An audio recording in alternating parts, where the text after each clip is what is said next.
Bonjour, dans cette vidéo, je vais vous expliquer comment calculer les liaisons équivalentes à des liaisons en parallèle. J'utiliserai un exemple classique de liaison pivot glissant en parallèle. Alors comme vous voyez, la pièce en jaune aurait deux liaisons pivot glissant en parallèle avec la bleue.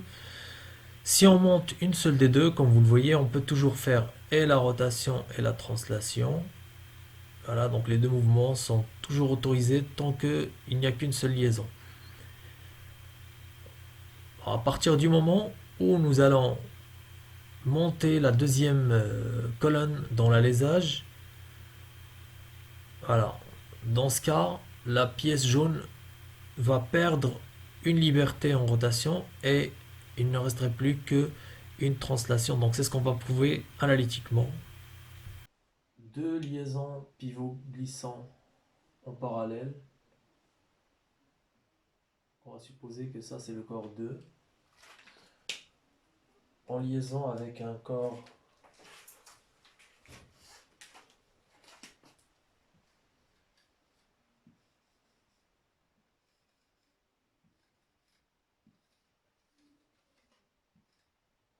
1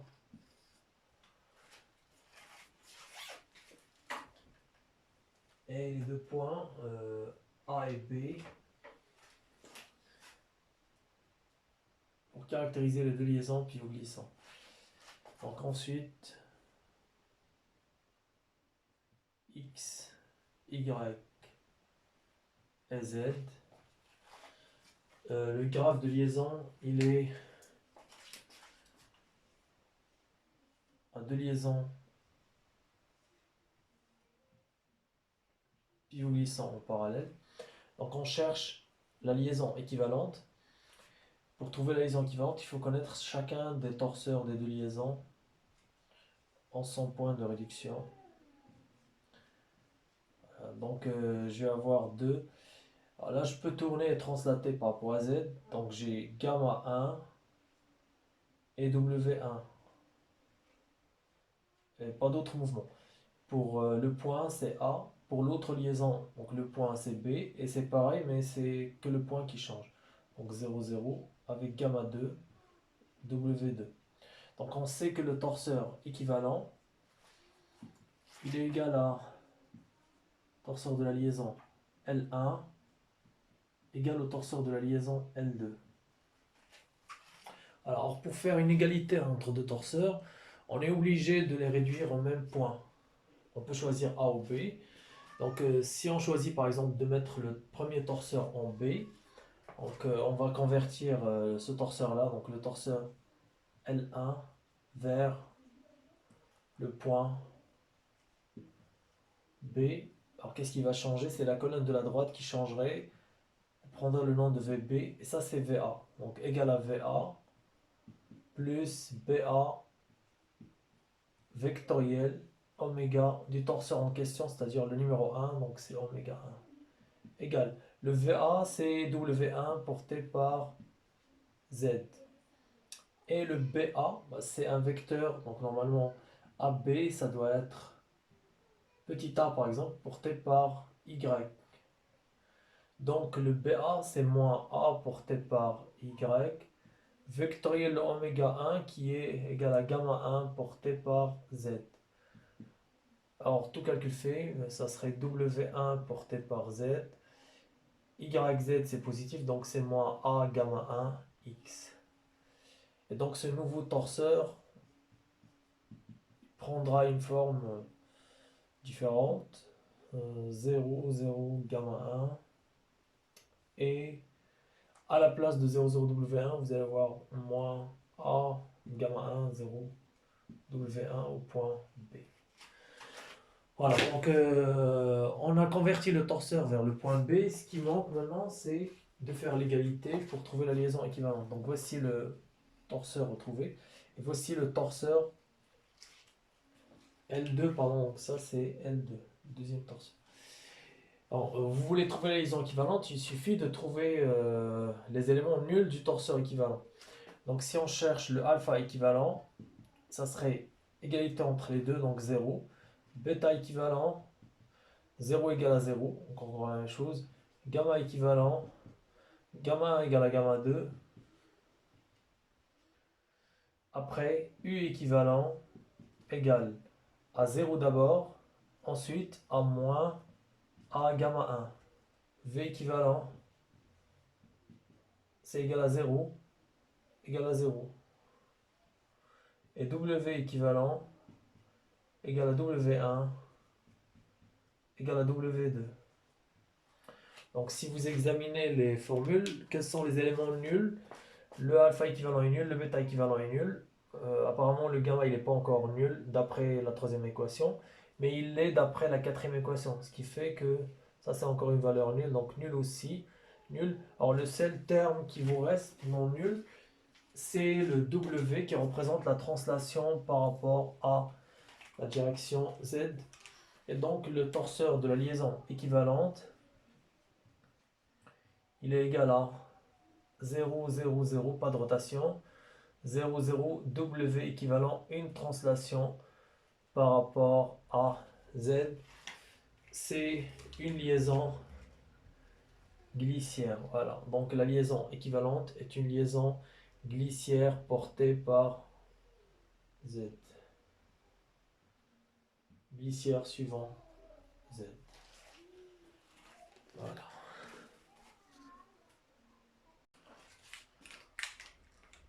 Alors pour la méthode statique, donc toujours sur le même exemple, entre 2 et 1, nous avons deux liaisons, l'un et le 2 en parallèle. Donc on a besoin de trouver le torseur statique de la liaison L1 et le torseur statique de la liaison L2.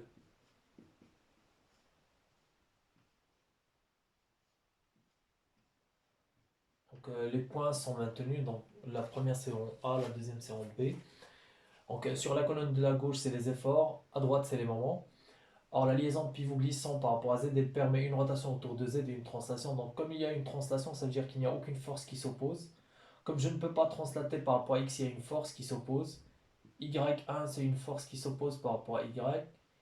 Et je ne peux pas tourner par rapport à X, donc il y a un moment L1. Je ne peux pas tourner par rapport à Y. Et je peux tourner par rapport à Z, donc il n'y a pas de moment qui s'oppose à la rotation. Alors, les deux liaisons sont semblables sauf au niveau du point. Donc j'aurai X2, Y2, 0. L2, M2, 0. Bon, la formule du torseur équivalent par la méthode statique, c'est la somme des deux torseurs des deux liaisons.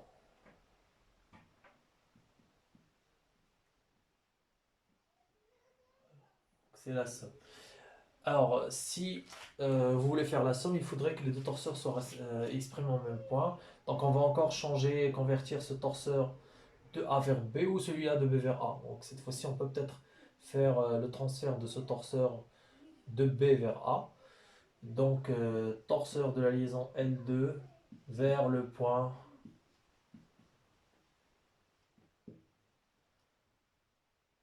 A. Alors, ce qui va changer dans ce torseur, c'est la colonne de la droite. Donc, je vais avoir besoin de calculer le nouveau moment en A, sachant le moment en B. Alors, le moment A, c'est le moment B, plus AB, vectoriel, la résultante du torseur numéro 2. Le moment B, il est composé de 2, donc c'est L2, M2, 0. Je peux écrire sous forme de colonne, c'est plus simple quand il y a beaucoup de composantes. AB, c'est une seule composante par rapport à Y, c'est petit a. Et la résultante R2, c'est X2, Y2, 0. Bon, alors si on fait le calcul, on va trouver que c'est L2, M2, et puis 0 plus quelque chose. Pour la première composante, je barre la première A fois 0 moins A fois Y, 0 fois Y2, ça fait 0, donc je garde L2. Pour la deuxième, c'est 0 fois X2 moins 0 fois 0, ça fait 0, donc je garde M2. Pour la dernière, je barre et je commence par le haut, AY2 moins AX2, moins AX2. Donc le torseur de la liaison L2, qu'est-ce qu'il devient? Au point, bon, il était en B, maintenant il sera en A, comme on connaît son moment en A. Avant, sa résultante, c'était... Alors, sa résultante, c'était X2, Y2, 0. Son moment, c'était L2, M2, 0. Maintenant, c'est L2, M2 M-A X2. Voilà, donc nous allons travailler sur ces deux torseurs-là. Donc celui qui est en A numéro 1 et le deuxième en A pour finalement trouver le torseur équivalent. Donc le torseur équivalent, c'est la somme des deux. Donc on va faire la première x1 plus x2, y1 plus y2, 0 plus 0, ça fait 0, L1 plus L2, M1 plus M2, et enfin 0 plus moins A, x2 qui est là, donc ça nous fait A. Alors ce torseur-là, il correspond à quelle liaison? Je ne peux pas translater par rapport à x ni par rapport à y, je peux translater par rapport à z. Je ne peux tourner ni par rapport à x, ni par rapport à y, ni par rapport à z. Alors, parce que les valeurs nulles d'un torseur statique, ça représente les mouvements possibles en cinématique. Et donc c'est une liaison glissière encore, suivant z. Voilà, donc ça correspond à une liaison glissière suivant z.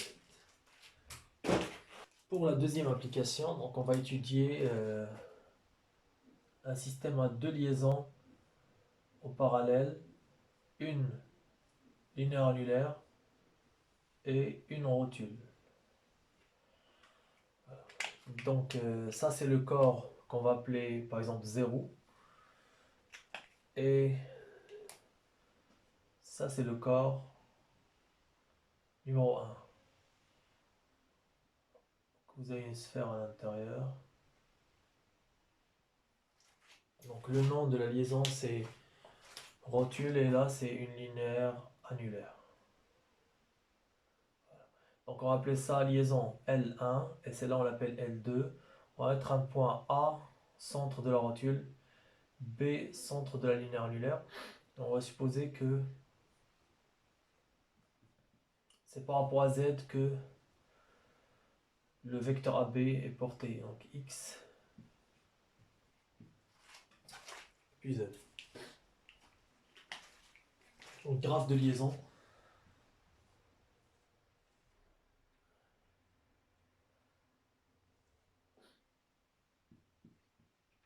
Donc d'abord écrire les deux torseurs de la liaison linéaire annulaire et rotule. Alors la rotule n'accepte que le point A centre, la linéaire annulaire également n'accepte que le point B centre. Ce qui fait que pour faire l'égalité, il faut vraiment trouver un point en commun, on n'en a pas, donc il faut convertir l'un vers l'autre. Or, rotule, ça fait 3 degrés de liberté, 3 rotations, pas de translation. Linéaire annulaire, 3 rotations et une translation suivant la direction Z. Bon, on va choisir par exemple de convertir ce torseur-là vers le point B. Alors, comme pour tout à l'heure, on avait converti les deux torseurs vers le même point, donc là encore on va convertir vers le même point B. Et donc c'est ce qu'on va faire ici. Alors je cherche la vitesse au point B, c'est l'ancienne vitesse au point A, plus BA vectoriel, le oméga du torseur que je suis en train de convertir.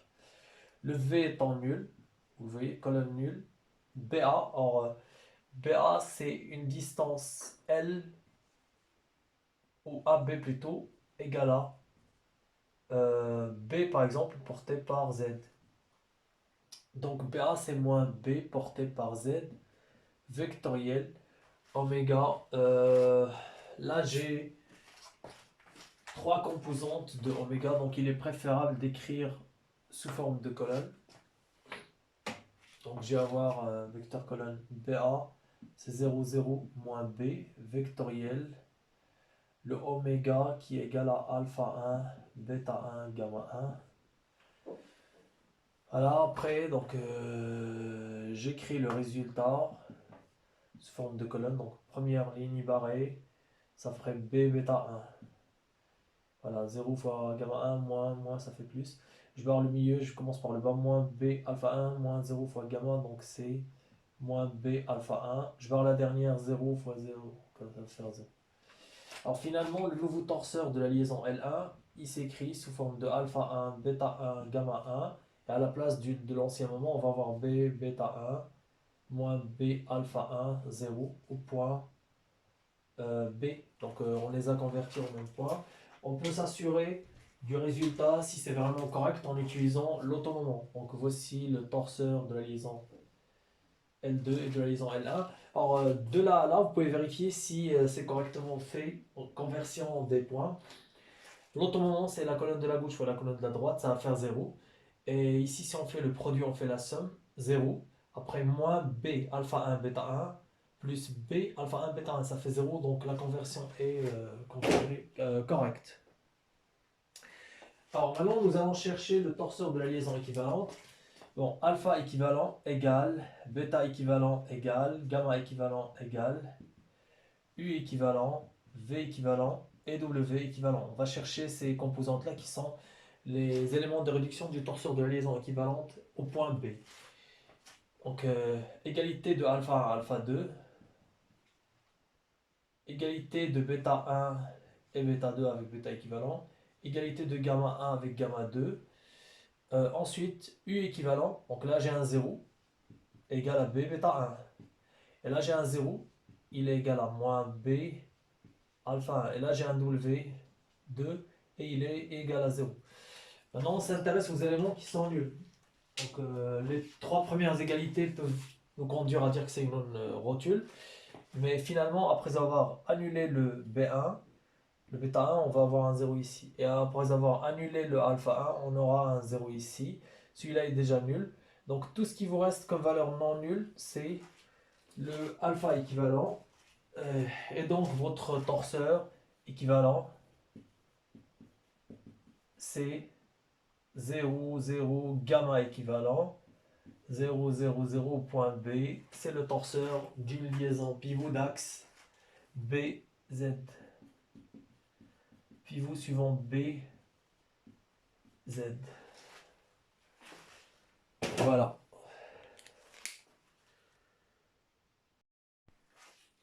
Alors, toujours la même application par la méthode statique. On va chercher les torseurs statiques des liaisons L1 et L2.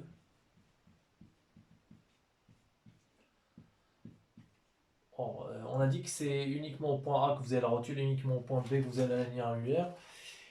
Donc, je peux faire combien de translations pour la rotule? Aucune. Donc, j'ai trois forces qui s'opposent. Je ne peux pas, je ne peux pas, je ne peux pas, ça fait trois composantes. Par contre, je peux faire les trois rotations, donc aucun moment résistant. Pour la linéaire annulaire, je ne peux pas faire deux translations, c'est-à-dire par rapport à X et Y, mais je peux translater par rapport à Z, ce qui fait qu'il n'y a pas d'effort qui résiste. Et je peux faire toutes les rotations, donc aucune composante de moment. On peut choisir par exemple de faire passer l'un des torseurs vers le point. Donc je vais toujours convertir le torseur de A vers B pour avoir les deux au même point. Du coup, on va chercher le moment au point B de ce torseur. C'est le moment au point A plus BA vectoriel, la résultante numéro 1. Alors comme le moment au point A il est nul, donc c'est un 0. On peut peut-être le barrer, écrire un 0. 0 vecteur. Le BA, c'est un vecteur colonne suivant Z vectoriel la résultante x1, y1, z1. Voilà, après, donc on peut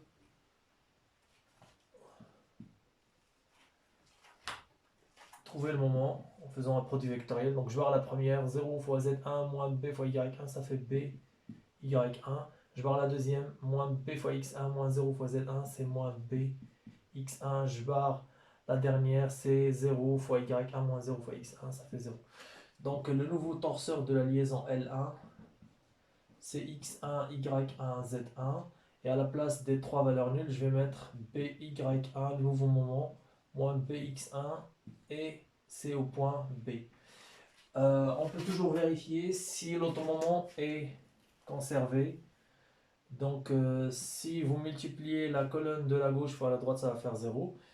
Donc 0 fois z1 après moins bx1 y1 plus bx1 y1, ça fait 0. Euh, le torseur statique équivalent, donc c'est la somme des torseurs, comme pour l'exercice précédent. Donc c'est ce torseur-là, plus ce torseur, donc ça va faire x1 plus x2, y1 plus y2, z1 plus z2. Non, il n'y a pas de z2, il y a que 0. Voilà, donc je vais effacer y1 plus y2 et 0 plus z1. Après, 0 plus by1, 0 plus moins bx1 et 0 plus 0, ça va faire 0 au point B. Alors, comme on a dit tout à l'heure, le 0 correspond au degré de liberté de la liaison. Je peux faire un seul mouvement, c'est à droite, donc c'est une rotation autour de z. Et donc c'est une liaison, voilà, donc ce qui nous intéresse c'est ce 0, c'est une liaison pivot d'axe B, Z, comme pour la méthode statique.